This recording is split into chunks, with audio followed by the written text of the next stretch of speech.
Good morning. Happy Wednesday. Well, we're going to talk about Wednesday anyway. It's actually Monday. But I'm coming in here to pick back up where we left off yesterday, Sunday, Super Bowl Sunday. So it was a busy evening, perhaps a disappointing outcome for some and maybe not for others. But nonetheless, we are kicking off this week ahead, and we are going to come right in here to the midweek blessing for Wednesday. So just kind of following through what's happening here, this is really beautiful. And just upon reflection from the messages that came forward yesterday, a reminder that last week, actually, our Monday card was the King of Pentacles, and now we had the King of Swords. And then Tuesday, the potential blocker challenge was the star, and now the star has moved to the right, and we're bringing in two Aquarian energies on either side of this potential blocker challenge that I talked about for Tuesday. So there's a lot of synchronicity unfolding here from last week's messages, and what I get from the Kings, just to kind of reflect back on that part before we dive into the star, is that I was talking last week about how the court cards, the pages, knights, queens, and kings, have those traditional titles that can evoke very specific traditional archetypes when it comes to a queen or a king that actually, in many cases, have been reimagined in a lot of really beautiful, more modern decks that are more inclusive in calling the queen, for example, the spirit of a particular suit, and the king, the embodiment of the suit. And so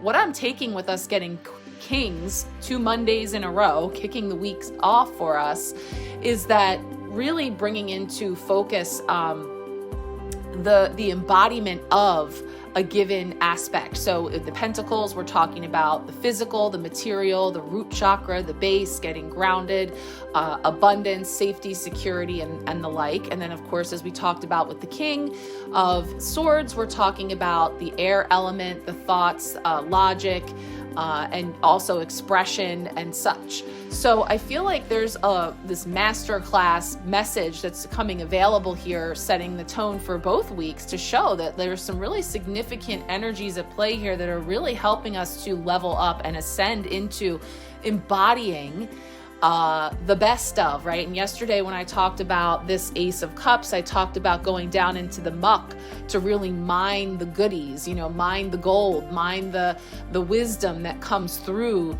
the struggle and the experiences that we move through on our fool's journeys. So bumping it to a blessing now, the star comes in, which is the Aquarian card of the tarot. So it's really so aligned that we have all of that energy flowing in with this major arcana card, the star, bringing forward the water bearer, where we talk about, if we're feeling challenged this week in the emotions with flow, getting clarity, that a blessing here is in the embodiment of the star archetype, this energy that comes in, which shines a light on wishes, hope, renewal, healing, that once again, moving through the feels, bringing in the heals, so we talked about the Chiron activity that's been activated and the wounded healer and all of the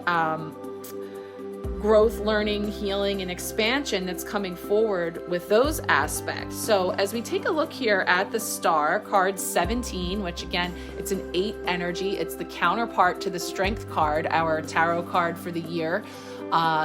So on point with consistency and these messages, bringing in the blessing this week of hope, renewal, healing, inspiration, and guidance. Like, think about your North Star, your true north, keeping your eye on, that which you wish to bring into your life.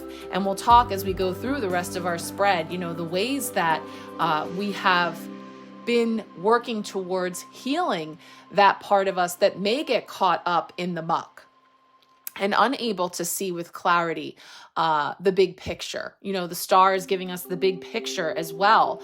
And here again, we have this, the star actually comes in the tarot after the tower. The tower is card 16. The tower is the card of, shocking, surprising, unexpected things that rock us at our foundation. There's a crumbling, things coming down in order to be built up.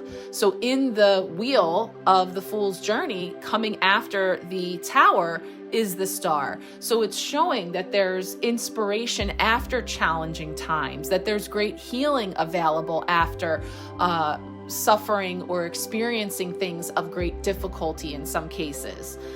So as an upright blessing that comes in here, it's suggesting the time for optimism, inner peace, spiritual connection, and renewed purpose. It's a reminder that even in difficult times, there's always a glimmer of hope and the potential for a brighter future.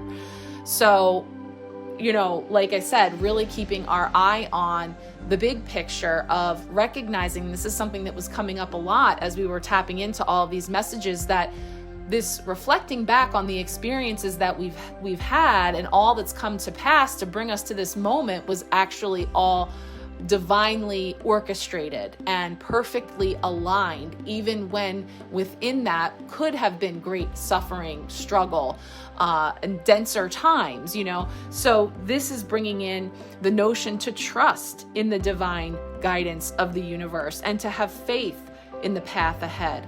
Align with your higher self, embrace the power of your authentic being, and follow your dreams.